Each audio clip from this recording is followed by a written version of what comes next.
Prometheus, I mentioned him on Monday, the last time we were together. He's a Titan, or at least he's a semi-Titan. He's the son of Themis. That's not terribly important, but she's one of the Titans. Or maybe he's the son of Clymene. That's one another. In one myth, she's the son of Clymene, and in another, he's the son of Themis. Like I said, every time you tell the story, it's going to be different, so don't get too stuck up on the details, all right? And you might remember, although I wouldn't blame if you didn't, that he helps out Zeus in that struggle with the Titans, okay? He's a half-Titan, but he fights with Zeus. Why does he fight with Zeus? Because he thinks ahead of time, he has foresight, and he knows that Zeus is going to win, and so he sides with Zeus. Well, of course he does. Prometheus, as we're going to find out, literally in Greek, his name means before thinker. Like I said, it's usually translated foresight. He has a brother, Epimetheus, which literally means after thinker. In other words, he does stuff and then he thinks about it. Which one is smarter, Prometheus or Epimetheus? Epimetheus is a big dolt, okay? He just gets in trouble all the time, right? We'll get to a story about how he gets into trouble, and he's usually traditionally translated as hindsight, okay? I'm just introducing you to Prometheus here. Epimetheus and Prometheus, they play a role in one of these stories. After Zeus takes power, the gods who win decide they're going to create men. And when I say they're going to create men, I mean that in the sense of they're going to create male human beings. They create human beings and they are all male. Plato's philosopher, the philosopher Plato, writes that he was taught that the gods had made the men out of clay and water, had mixed clay and water together and made the men. An earlier philosopher, Pythagoras, had argued that Prometheus himself had made human beings out of clay. Anyway, these two brothers, Epimetheus and Prometheus, they're given the job of distributing all the different good things to the men and the animals. They make animals too. I left that part out. They make animals and he makes men. And then Prometheus and Epimetheus are given the job of passing out the gifts of nature. Well, Epimetheus gets there first, and he just starts handing out. You have the ability to run really fast. You have the ability to bite people really hard. You have the ability to fly in the air. You have the ability to, what are the good things that animals can do? Can poison people when you bite them. And you have the ability, he gives all the animals all these gifts, and then he gets to the human beings, you guys, and he goes, oh, I gave away all the gifts. Because in the natural world, when you look at animals, you know, what can you do? But Prometheus says, well, got to give you something. So he goes down into the underworld, and he takes some fire, and he gives it to human beings. And now human beings have fire. Okay, so he gives them the gift of fire. That's not the stealing part. The stealing part comes later. Are you with me, camera guy? Okay. The stealing part comes later. Okay, so he gives human beings fire. Now we come to one of the foundational myths of the Greek myths. It's traditionally called the trick at Mykone. Mykone is the place where the trick takes place. So the men have fire. What Prometheus does is he teaches men how to use the fire to make sacrifices to the gods. He says if you really want to control the gods, you need to be able to offer them sacrifices. And what you do is you take an animal, you slaughter the animal, you slit the animal's throat, you butcher the animal, you put the animal on an altar, you set the animal on fire, and the gods are going to like this. So you burn animals for them, that will make them happy. But when you sacrifice an animal to the gods, what you're trying to do is persuade the gods, to bribe the gods to do you a favor. So if you have one cow, for example, and you sacrifice it to, let's just say, Zeus, okay, you're making a bet. You're making a bet that you're going to sacrifice this animal and that he will give you what you want. But now does Zeus have to give you what he wants? No. So you're taking a bet, okay? You're taking a big risk. It's a big risk, okay?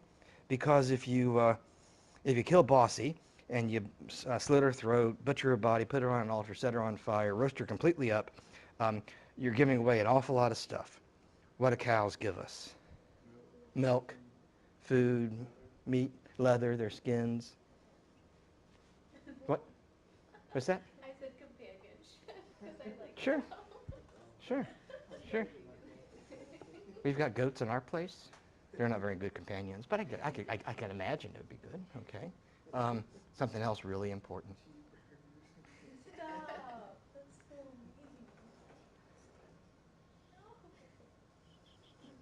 mean. Bunch of city people. Yeah, I have goats too, and they're very messy. I actually showed cows for like. What are they? What are they? How are they messy? Oh, fertilizer. Fertilizer. Kaylin got it. Fertilizer. Yeah, that's important. Okay. So cows are. Well, but when you sacrifice your cow, it's all gone, right? You take a cow and oh, another thing. If it's a cow, what else can you get from a cow? Other cows, right? Okay. So man, the cow is the cutting edge of technology in the ancient world. You know, you could hook it up to a plow and you could pull your plow. It provides an awful lot of stuff. It's like the cow is like the Walmart of the Stone Age. You know, you can get just about anything you need from the cow. All right. Well, Prometheus is the god who kind of teaches the people because he loves human beings. This is the whole point. Okay, he loves human beings. He says, "Yeah, now that you mention it, when you sacrifice the cow, you're taking a big risk and you're giving away an awful lot." And Prometheus says, "Wait a second, let me think." He says, "Okay, the next time you sacrifice a cow to Zeus, here's what you're going to do. You slit her throat, you slaughter her, you butcher her body. But what you do is you take all the guts and the livers and the stomach and the brains and the eyeballs and all the stuff you use to make head cheese, all the stuff you don't want, and you put that in a pile. And then you take the fat of the animal and you cut the fat off and you lay it over all the junk that's underneath, okay? That's what you do. You take the tripe and the tongue and all that stuff and you cover it up with fat and it looks like a nice filet mignon there. But then you take all the steaks. After you trim the fat off the steaks, you take all the steaks and you put them in another pile over here. We'll call that pile B. Head cheese is pile A and this one's pile B, okay? And then you put that meat down in a pile and then you pile all the bones on top of it and then you take the skin of the animal and you throw it on top. So you hide the meat underneath the bones and the skin, okay? And then Prometheus says, "Hey, Zeusy, we got something for you down here. We're going to sacrifice something to you, but we want you to pick the pile. Okay, you pick the pile of what you want sacrificed to you. Do you want this pile here, this pile with all that fat on it? Does that look good? You know, when that fat starts cooking, it's going to be smelling really, really good. Or do you want this bones and skin stuff over here?" Now, Zeus, he's the chief of the gods, right? He's the chief of the gods. Which one do you think he chooses, pile A or pile B? He chooses pile A. He says, "Oh boy, I've made the right choice here. Boy, I'm going to taste that fat just dripping down my chin right now." And he says, "Okay, set it on fire." And they set it on fire, and he smells the burning fat, and then he smells the burning head cheese, and he says, "What? And Prometheus says, "Ha ha ha!" And he lifts off the bones and the skin, and there's all the meat there. So Prometheus tricks Zeus into accepting the sacrifice of all the junk of the animal. Now this is an example of a cultural ideology, because that's what the Greeks did. Because that is, now we're back to serious stuff, okay? It is a serious investment, okay, when you take a cow and slaughter the cow. And so they wanted to hold the meat back. But they came up with this story to give themselves an excuse. This is why we don't send Zeus the meat. Prometheus played a trick on him. Okay, so now we can hold the meat for ourselves, and Zeus gets burning all the junk that nobody really wants. Zeus ends up getting that. That's when the Greeks made their sacrifices. They took a goat or a cow or whatever. Sorry, but then they would keep the meat, the mesh cuts for themselves. They had a story to explain that. You see, well.